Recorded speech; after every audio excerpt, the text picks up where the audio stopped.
From a cartoony character like BungeeMan to a werewolf to this Murloc-looking character, with Cartwheel, we're taking video reference and we're turning it into animation for Unreal. Let's go. This is some silly video reference of me. I'm just doing a little doop-de-doo, doop-de-doop-de-doo. We're going to try and upload it to Cartwheel. To use video to animation, you click on this upload record button. Click upload video. Now it's going to ask you to select a file. You can just drag and drop the file right there. So here's our little video. I'll just do a small trim here and click add motion. It is now processing the video. Usually takes a minute or two. Nice.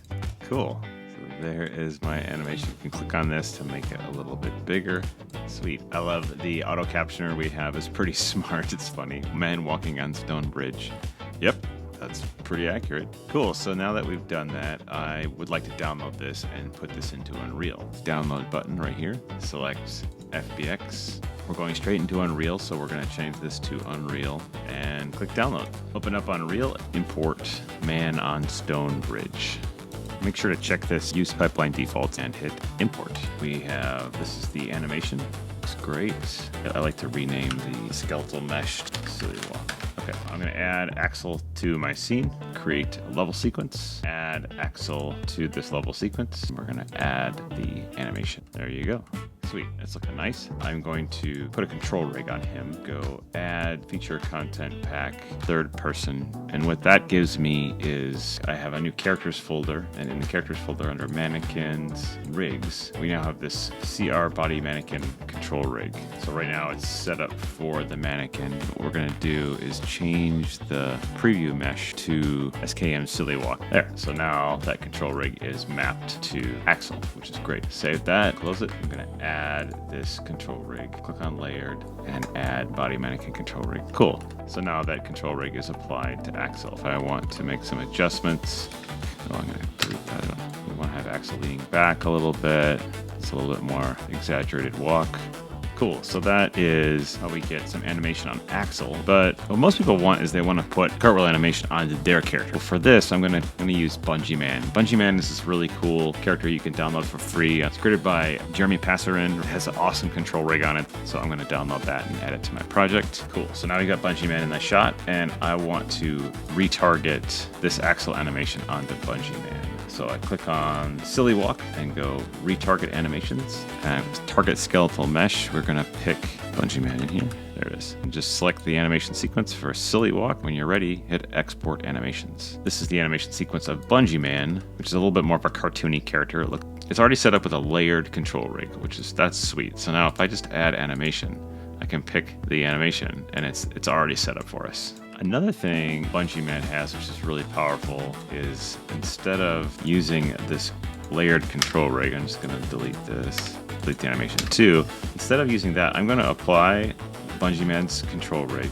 You're applying the control rig to the character, but there's no animation on it. I'm going to change the spaces, the upper arm world space instead of parent space. Now when I rotate the body, you see how the arms stay aligned with the world, which is nice. So, okay, import animation, silly walk, don't check reset controls. I'm going to do reduce keys too, just to like simplify the number of keys I have. I'm going to use this smart reduce and load animation. Sweet. And what's cool is in this situation, I'm actually seeing the keys right here on BungeeMan. You see how the arms are set up? They're aligned to world space, which is awesome. That's what I want, because if you're doing just a subtle animation change to the root, you don't want to mess up the relationship that you've already done with your acting and your performance. Maybe I want to swing the arms like a little bit more. Yeah, so look at that. Look at that nice clean curve. I just want to have this arm swing farther. So I'm going to take this, transform, scale this up. Nice. So yeah, your animation's all here. Everything is clean, nice clean splines. I mean, what more do you want? I just grabbed this from my own video reference 5 minutes ago. I'm gonna do this. Just scale this whole thing. Just really push it. That's good. Let's try another video and upload that and see what we can get. All right, next video we're gonna try. This is something that I was thinking would work well on the werewolf character. So I've got like an aggressive run. He does like a slash. I'm gonna upload my werewolf clips. Sweet. All right, so here we are. Got my video reference of the run. Okay, cool. Let's download this. So here's my werewolf animation imported into my shot. on Axel. We're going to retarget this onto the werewolf character. There we go. So that's the animation that we want to retarget. Get a little preview. Looks like it plays pretty well. Export animations. Let's add our werewolf. Werewolf 1. There we go. There's our werewolf. Add the werewolf to the sequencer. And now let's put some animation on it. Pretty terrifying. Cool. All right, so now we got a werewolf in the shot. That was easy. Let's go one more, and let's retarget this werewolf animation onto BungeeMan. See how it looks. Sweet. So now I've got a werewolf and a werewolf BungeeMan in our shot. Nice. All right, let's do one more. So I'm gonna put some animation on this character. So okay, add lizard warrior to track. I'm gonna retarget the silly walk onto this lizard warrior. It's awesome. Okay, so now looks like that works pretty well. Let's fix this animation. This particular character doesn't come with a control rig, so what you have to do is right-click on the lizard warrior, bake to control rig. This is just a basic FK control rig. It doesn't have controls, it doesn't have IK and stuff like that, but it allows you to do some basic adjustments. So I'm going to bake to that. Yes, I'm going to reduce keys.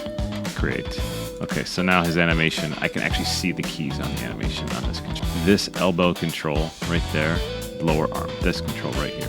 Obviously, it's rotating a little too far. It's rotating into his head. So what we want to do is back off on that rotation on the Z. So that's the yaw. Open this up. There it is, the purple control. I'm just gonna move this down like that. Yeah, there we go, fixed. So I did it on that first one, but the second one, we still need to do it to that. Let's do the same thing on the other side. Whoop. There. Easy fix. Let's get this out of the way. So there you go. 5 minutes, record a couple things, capture it, turn it into animation, drop it into Unreal, retarget it to a character. Pretty fast, pretty awesome. I threw in an environment just for fun. Unreal is so cool. Okay, and that's it for this walkthrough. Video to animation and into Unreal. Thanks for watching, and happy animating.